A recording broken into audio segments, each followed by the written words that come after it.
Believe it or not, this is not our place. It's a castle in France, and they have a lot of metal edging. So I thought if it works for them, we'll give it a try. I want to see if we can just pound it into the ground and have it not pop out after a couple of years. Since we don't want to spend 7, 12 bucks or something per foot on this, we just went to the machine shop and got this. It's 1/8 inch thick, 5 inches wide, and comes in 20-foot pieces, and that's heavy duty enough for us. Including tax and cutting it in half, it was about $3 a foot. And we cut it in half because if you leave them at 20 foot, they call them wet noodles, and you're going to find out why when you handle them.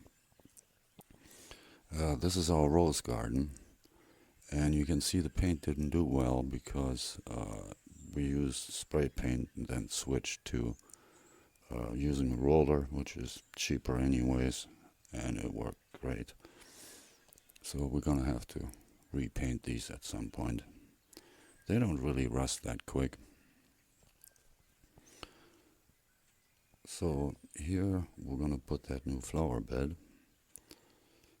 We have removed the sod, and this is the plant. The outer ring is in an inch above the ground, then about an inch of the sod that we removed, and then 3 inches actually pounded into the ground. That'll keep the quackgrass out. We had 2 people pounding on the edging, and then a third one had their foot on it to stabilize it. If you have trouble getting it in, you might want to make a groove with a manual lawn edger or a flat shovel, and it should go right in. On the inner ring, it just sits on the ground and is held in place by rebar, but it's not welded or anything. I got to see if that moves away from the rebar, or I don't know. We'll find out. So on the right, you can see a little bit of rebar in the ground table to pull that out. So 2 ways we connected them. One was welding, that worked really well. The other one was putting a bolt in, which works, but you might want to have the machine shop drill the holes. We just clamp them together about an inch, overlapping, works great. That is a bit much. You don't need that much.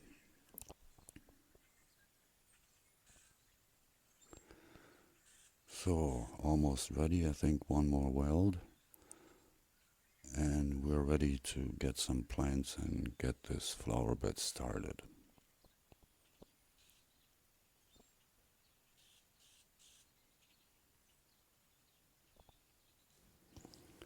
So we got some lavender, which we want to put on the outer ring. We have a few in the garden already. We started some from cuttings earlier this year, and we'll stick those in too. So back to the flower bed. Dug some holes, and they're ready to go in.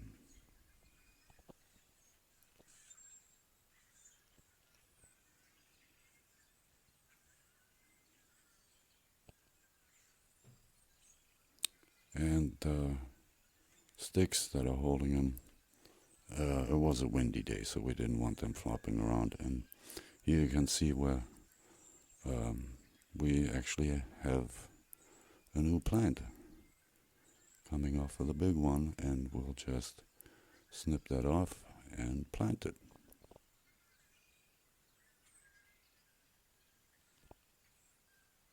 And there we go. Looking good. I think they're gonna like it here. It's fairly dry and well draining, so it should work.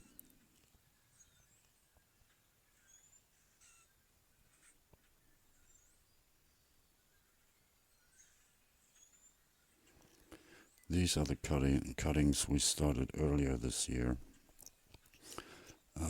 Here's a rose we stuck in there, and we did quite a few cuttings.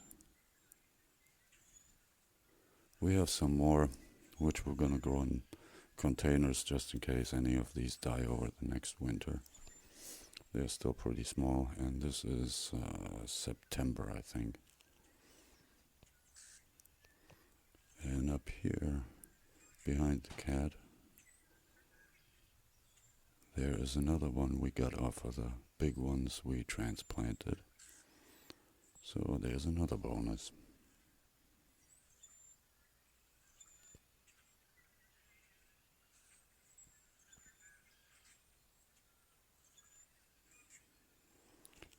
So this is June the following year, and I'm really surprised that they grew that much. It's just amazing. So a year after that, just gotta wait for the snow to melt, and let's see if they can survive 2 winters without popping out of the ground. Well, that's looking pretty good. No major movements, it's still all there. The height is right. No, that's the inner one, and the outer one is looking good. It sticks out 1 inch, just as we planned. So that's good. So if you have any questions or would like us to show other parts of our gardens, just leave a comment and we'll try to do our best, and hit that like button. We appreciate it. And I found this clip on the computer. Hope you like it. Thank you for watching.